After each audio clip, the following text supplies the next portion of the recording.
Present ఇండియాలో gas problem అనేది చాలా ఎక్కువగా ఉందని న్యూస్ అయితే బాగా సర్క్యులేట్ అవుతూ ఉంది. రెస్టారెంట్స్ క్లోజ్ చేస్తున్నారు. హాస్టల్స్ అయితే మూతపడుతున్నాయి. ఎందుకు అంటే కమర్షియల్ గ్యాస్ వల్ల. ఈ కమర్షియల్ గ్యాస్ అనేది ఇండియాలో చాలా ఎక్కువ ప్రాబ్లమ్ ఉంది అనేసి న్యూస్ అయితే ఎక్కువొస్తుంది. కమర్షియల్ అని కాదు. అసలు గ్యాస్ ప్రాబ్లమ్ ఎక్కువ ఉందనేది అపోజిషన్ పార్టీ ఏదైతే ఉందో కాంగ్రెస్ పార్టీ దీన్ని ఎక్కువగా చెప్తూ ఉందనమాట. దీంట్లో రియాలిటీ ఎంతుంది? నిజంగా గ్యాస్ ప్రాబ్లమ్ ఉందా? లేదా? అనేది మనమైతే ఈరోజు చూద్దాం. దాని గురించి డీప్‌గా మనం మాట్లాడుకుందాం. మనకసలు ఈ ప్రాబ్లమ్ ఎందుకొచ్చింది అంటే, మనకి ఇరాన్, ఇజ్రాయెల్, యూఎస్ఏ ఈ 3 యుద్ధం చేస్తున్నాయనైతే మనకు తెలుస్తుంది గదా! సో, ప్రెజెంట్ అయితే మనకి వార్ నడుస్తుందనమాట. ఇజ్రాయెల్ అండ్ యూఎస్ఏ 2 కలిసి ఇరాన్ మీద ఒక యుద్ధం అయితే చేస్తుంది. సో, దీనివల్ల మనకి రావాల్సిన గ్యాస్ ఏదైతే ఉందో క్రూడ్ ఆయిల్ గావచ్చు, గ్యాస్ గావచ్చు, పెట్రోల్ గావచ్చు ఏదైనా మనకి లేట్ అవుతుందనమాట. పూర్తిగా అయితే ఆగిపోదు. సో, దీనివల్ల ఏందంటే గ్యాస్ ప్రాబ్లమ్ వస్తుందనమాట. ఇక్కడ ఇంకోటి గుర్తుపెట్టుకోండి. ఇండియా జస్ట్ 50-60% మాత్రమే వేరే దేశాల నుంచి అంటే ఫారిన్ కంట్రీస్ నుంచి మనం గ్యాస్ అయితే మనం ఇంపోర్ట్ చేసుకుంటాం. కానీ ఇక్కడ మిగతా ఏదైతే 40% ఏదైతే ఉందో అది ఇండియాలోనే ప్రొడక్షన్ చేస్తారు. అసలు అక్కడెక్కడో వార్ జరిగితే మనకి ఇక్కడ గ్యాస్ ప్రాబ్లమ్ రావటం ఏంటి? ఈ గ్యాస్ అనే కాదు మనకి ఫారిన్ కంట్రీస్ నుంచి మనం కొన్ని ఇంపోర్ట్ అయితే చేసుకుంటాం అనమాట. పప్పు దినుసులు కావచ్చు, వస్తువులు కావచ్చు ఏవైనా.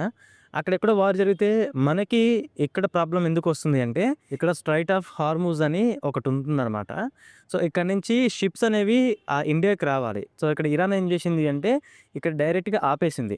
సో, ఒక ఇండియానే కాదు ప్రపంచమంతా గ్యాస్ ప్రాబ్లమ్‌తో, ఫ్యూయల్ ప్రాబ్లమ్‌తో బాధపడుతుంది.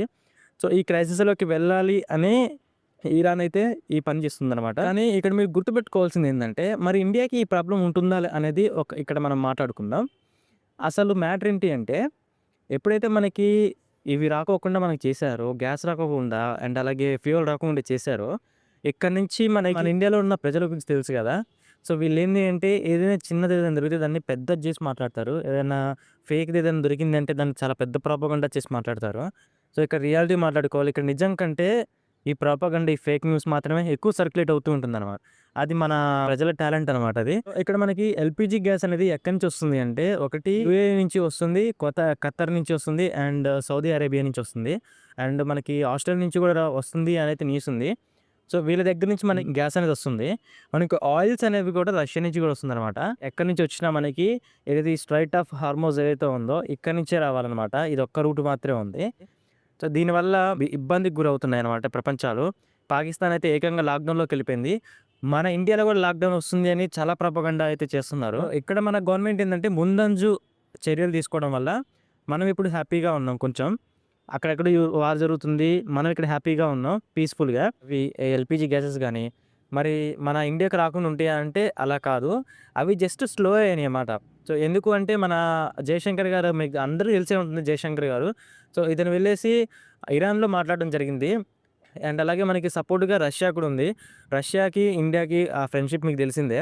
సో, మనకి ఏ ప్రాబ్లమ్ వచ్చినా గానీ రష్యా అయితే ముందుంటుందన్నమాట మనల్ని కాపాడడానికి.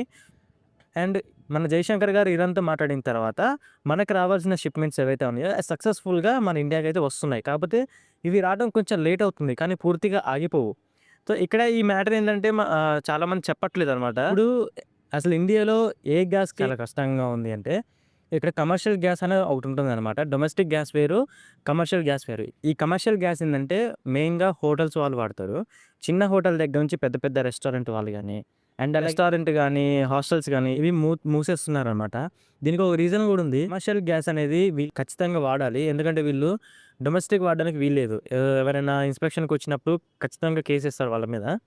సో, ఈ డొమెస్టిక్ గాకుండా ఈ కమర్షియల్ గ్యాసెస్ ఏందంటే నెలకి మినిమమ్ 3, 4 అయితే పడతాయనమాట హోటల్స్‌కి.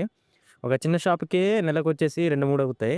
అట్లాంటిది ఒక పెద్ద రెస్టారెంట్‌కి గానీ, అలాగే హాస్టల్స్‌కి గానీ, సో, వాళ్ళెంత కన్జ్యూమ్ చేస్తారో అర్థం చేసుకోండి. అందుకే గవర్నమెంట్ ఏందంటే వీళ్ళకి షార్టేజ్ అయితే ఉంది. వీళ్ళకి గ్యాస్ అనేది రావడం కొంచెం కష్టం అవుతుంది. మంచిగా బ్లాక్ మార్కెట్‌ని మంచిగా క్యాచ్ చేస్తున్నారనమాట. ఎక్కువ ఎక్కువ ప్రైజెస్ బెట్టి ఈ కమర్షియల్ గ్యాసెస్ ఇవ్వడానికి ట్రై చేస్తున్నారు. మినిమమ్ 5,000 కంటే ఎక్కువే పెరుగుతుంది రేటు ఈ కమర్షియల్ గ్యాస్ అనేది. సరే ఇప్పుడు డొమెస్టిక్ గ్యాస్ గురించి మాట్లాడుకుందాం. ఈ డొమెస్టిక్ గ్యాస్ అయితే గుర్తుపెట్టుకోండి. డొమెస్టిక్ గ్యాస్ అయితే ఆగదు. ఎక్కడ ఆగదు.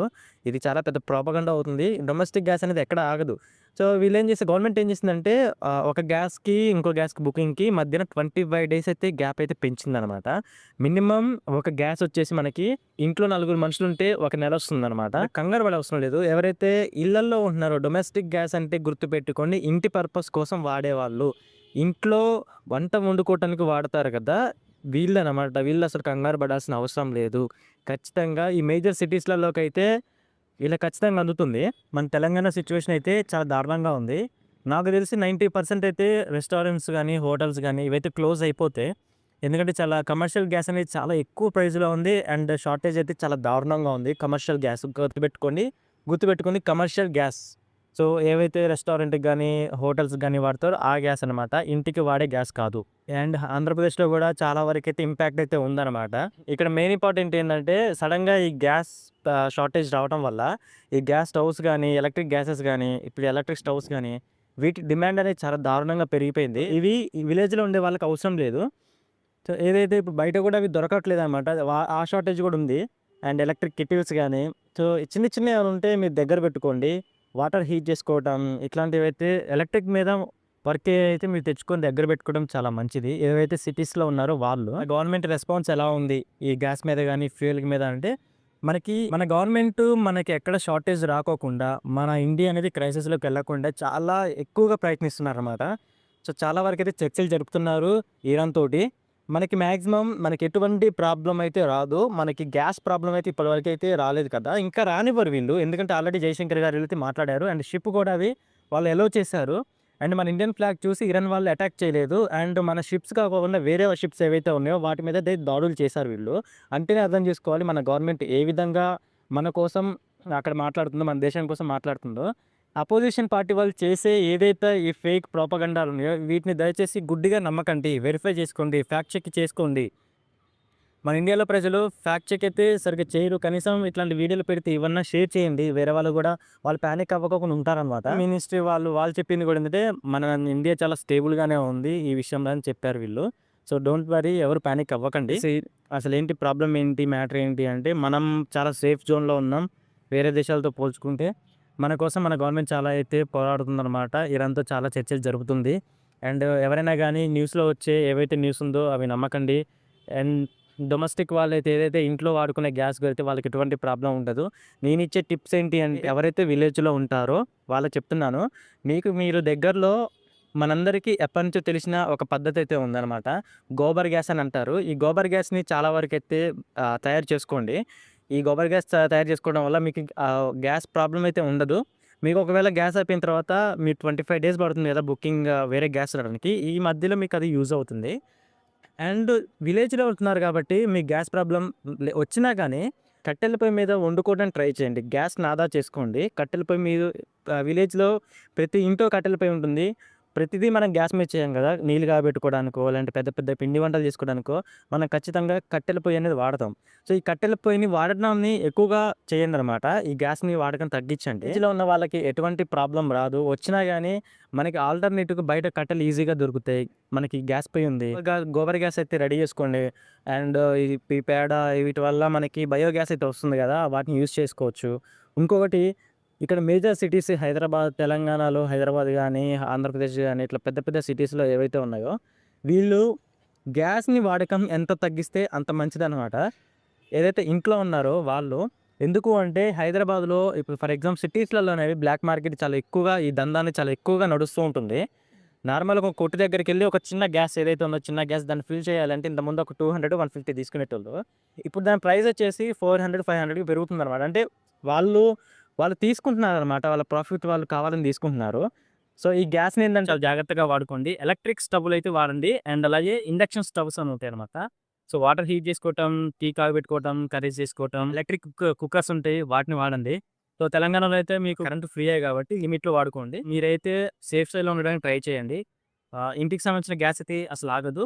అండ్ కమర్షియల్ గ్యాస్ అయితే కొంచెం ఇబ్బందుంటది. దాన్ని కూడా ఆపరనమాట.